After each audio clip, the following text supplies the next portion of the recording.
Start. Ravan को निश्चर क्यों कहा गया है? रामचरितमानस के संदर्भ में अगर आप इस पर स्पष्टीकरण करेंगे मुझसे बड़ी खुशी हुई डॉक्टर साहब। आपने शोध ग्रंथ लिखा है, उस दृष्टिकोण से मैं आपसे जानना चाहूँगा, इस पर आप थोड़ा सा विचार कर पाइए। प्रणाम। आपका प्रश्न बड़ा सार्थक है और बहुधा ऐसे प्रश्न आते हैं और लोग बड़े भ्रमित रहते हैं कि कुलीन होकर के भी व्यक्ति निश्चर हो सकता है क्या। और रामचरितमानस में इसका एक बड़ा सुंदर ही विश्लेषण संत तुलसीदास जी ने अपने ढंग से किया है। यदि आप रामचरितमानस को देखेंगे तो उसमें जो रावण की उत्पत्ति का वर्णन है वह कुल के आधार पर नहीं किया गया है। आप देखिए तो रावण के पिताजी विश्रवा थे, उनके पिता पुलस्त मुनि थे और पुलस्त सीधे ब्रह्मा के बेटे। इसका मतलब यह है कि वो उत्तम कुल का व्यक्ति था। और इस बात को तुलसीदास जी ने लिखा है, उत्तम कुल पुलस्त कर नाती शिव वीरंच पूजे बहु भांति। और वो पूजा भी करता था, ब्रह्मा और शिव की पूजा भी करता था। मैं मतलब कुलीन के साथ साथ वह शास्त्रवेत्ता और धर्मात्मा भी था।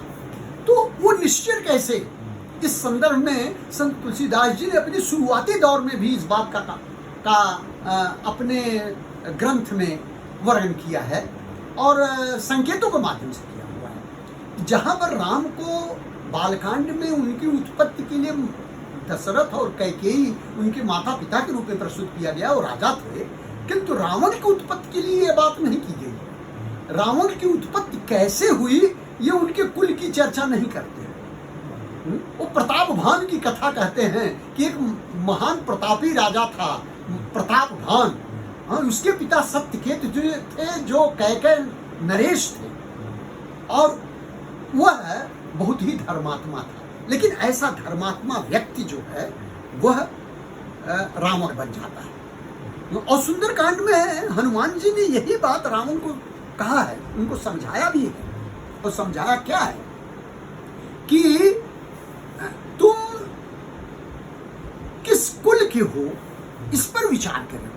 हनुमान जी जब रावण की सभा में जाते हैं तो इस पर चर्चा करते हैं कि तुम विचार करो कि तुम किस कुल के हो। देखा हूं तुम निज कुल ही विचारी और भ्रम तज भजऊ भगत भयहारी। आप उनका भजन करिए। ऋषि पुलस्त कुल विमल मयंका तेहि ससिमह जनु हो कलंका। उनके विमल चंद्रमा के यश रूपी चंद्रमा में आप कलंक मत बन जाइए, ऐसा हनुमान जी कहते हैं। तो इसका कारण क्या है और वो निश्चय क्यों हो जाता है? तो ये बालकांड में जब रावण की उत्पत्ति के संदर्भ में कहते हैं और रावण जब ब्राह्मणों के श्राप से प्रतापभान रावण बन जाता है तो संत तुलसीदास जी वहां निश्चर की व्याख्या करते हैं कि निश्चर कौन। तो कहते हैं कि बाढ़े बहु खल चोर जुआरा जे लंपट पर धन पर दारा मान ही मातु पिता नहीं देवा संतन सन करवाम ही सेवा जिनके अस आचरण भवानी ते निश्चर सम जानहु प्राणी। ये परिभाषा निश्चर की गई है कि निश्चर कोई कुल नहीं है, कोई जाति नहीं है, कोई वर्ण नहीं है। ये निश्चर व्यक्ति हो जाता है। और कैसे हो जाता है? क्यों? ये सारे आचरण जिसके अंदर आ जाए वह निश्चर है जीवन में। चोर जुआरा, आप चोरी कर रहे हैं, जुआ रहे हैं, लंपट हैं, दूसरे की द्रव्य और दूसरे की स्त्री पर नजर रखते हैं। और मान है मातु पिता नहीं देवा, माता और पिता को सम्मान देने की दूर उनसे आप सेवा करवाते हैं। मान है मातु पिता नहीं देवा और संतन सन करवाओ ही सेवा, संतों से सेवा करवा रहे हैं। आप रावण के चरित्र में यदि आप देखें तो ये सारी घटनाएं घटित हो रही हैं। क्या उसके पास किसी चीज की कमी थी? क्या उसके पास सुंदर पत्नियां नहीं थी? देव जच्छ गंधर्व नर किन्नर नाग कुनम कुमार जीत बरी निज बाहुबल बहु सुंदर बर नार। इतनी नारियत के बावजूद भी उसके अंदर यह आया कि सीता जैसी सुंदरी यदि हमारे इस खजाने में नहीं है, हमारे इस रानियों में नहीं शामिल है, तो मेरा जीवन बेकार है।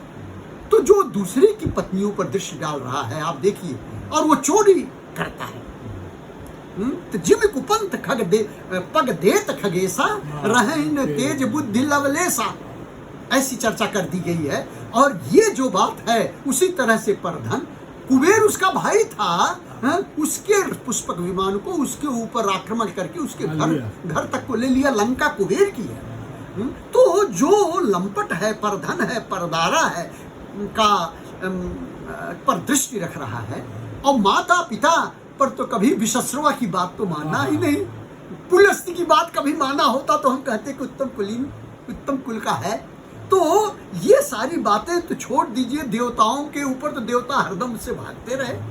तो रामचरितमानस में इन सब बातों की जो चर्चा की गई है, और संत तो उनके लंका में संतों से तो सेवा करवाता था, उनके लंका में भी एक संत था, और वह संत उनका छोटा भाई विभीषण ही था। इसलिए हनुमान जी विभीषण के घर को जब देखते हैं तो यही कहते हैं कि ये रामायुध अंकित गृह शोभा वरंग न जाई, नव तुलसिका वृंद बहु हर्षी चले कपिराय। राम नाम तेहि सुमिरन कीना, हृदय हर्ष कप सज्जन चीना। ऐसा सज्जन और संत व्यक्ति विभीषण वहाँ है, लेकिन उसकी भी बात को वह नहीं मानता है, और जब उनके हित की बात करता है तो उसको चरण प्रहार करता है, उसको मारता है। तो ऐसा आचरण जब होंगे तो निश्चर व्यक्ति बन जाता है। रामचरितमानस में इसका बड़ा सुंदर स्पष्टीकरण इस ढंग से, इसलिए रावण को निश्चर कहा। रावण निश्चर है, और कोई भी व्यक्ति निश्चर हो सकता है, क्योंकि इन आचरणों से, मानो ये निश्चर कोई जाति नहीं, कोई कुल नहीं, कोई वर्ग नहीं, ये आचरण है। और जब इस आचरण के आप हो जाएंगे तो आप भी निश्चर हो सकते हैं। और हमें इसके लिए आप मतलब काफी वो करना पड़ेगा कि प्रयास करते रहना पड़ेगा कि हम निश्चर। धन्यवाद डॉक्टर साहब।